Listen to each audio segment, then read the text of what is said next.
So in this video we're going to go over how to self-tape or how to tape the Achill tendon if somebody's suffering basically from the Achill tendinopathy, some kind of irritation, even Achill strain. This taping seems to take quite a bit of pressure of that.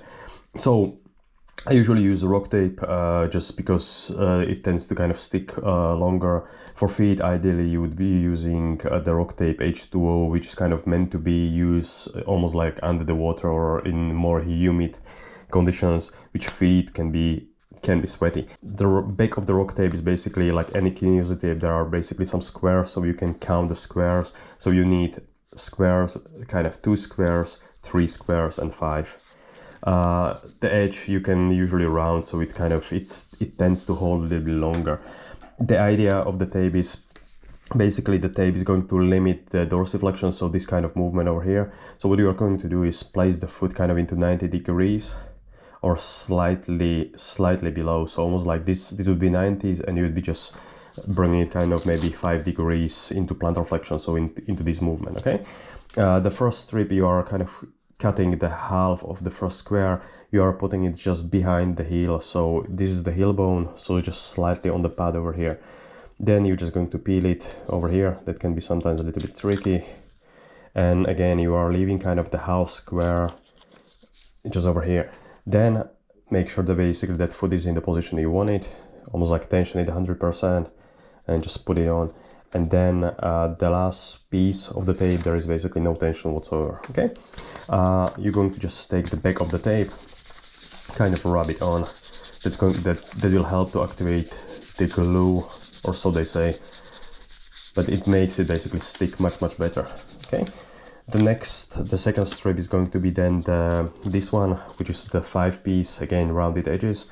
You're going to tear it kind of in the middle, so just like this, and almost like spread it open a little bit, just like that. Then what you're going to do is go almost like a little bit, not at the edge of the heel, but slightly behind, almost like where this tape is starting, and you're basically going to apply almost like 100% tension, just like this, and put it almost like a little bit this way, and you can just leave it. Then again, just half of the square over here, just nice, pretty much 100% tension, and then no tension at the end, just like this. And the same thing over here, again just the half square without, still with the backing. You're going to just put 100% tension there, wrap it around, and no tension at the end. You're going to just take the backing and again just rub it just like this. Hopefully there is not much shaking on the camera. So this strip basically secures this strip on the bottom, and the last one is going to be basically just this 2-piece. Again, just tear it in the middle,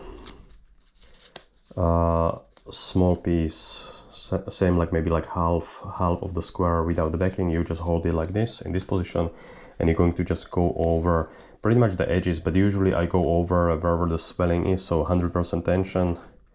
You're trying not to get creases, so the tape should be kind of reasonably straight, and basically just put it on. Again, no tension at the end. You didn't see this one, but it's what you see over here, the same is being done on the other side. And again, just taking the longer thing and just rub it on.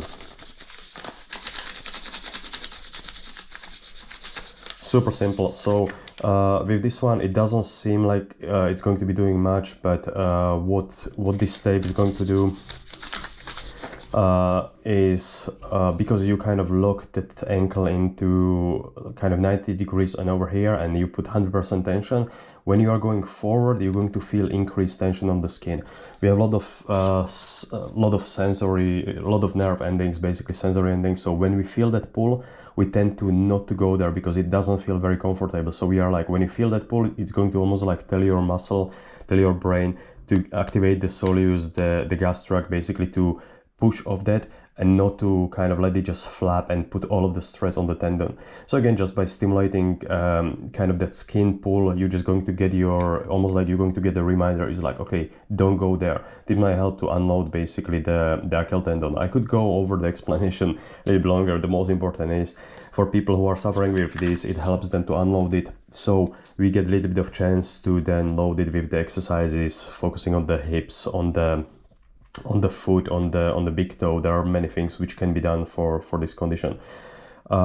Yeah, so that's basically it. The other advantage is this is a very short sock, so this is not basically the full one. It's well hidden, so even during the summertime, like nobody can see that you actually have anything going on with the tape, so it can be basically well hidden. If this wouldn't be enough, I would just choose a little bit longer strip, so you'd be going basically for, instead of 5 to 7, instead of 3 to 4, and 2 would be staying the same, and you would just go slightly higher. That might give you a little bit more pull, but this is generally enough. It's going to give you that nice reminder of not to dorsiflex, basically just use those muscles basically over here. Okay guys, hopefully that was helpful. Good luck.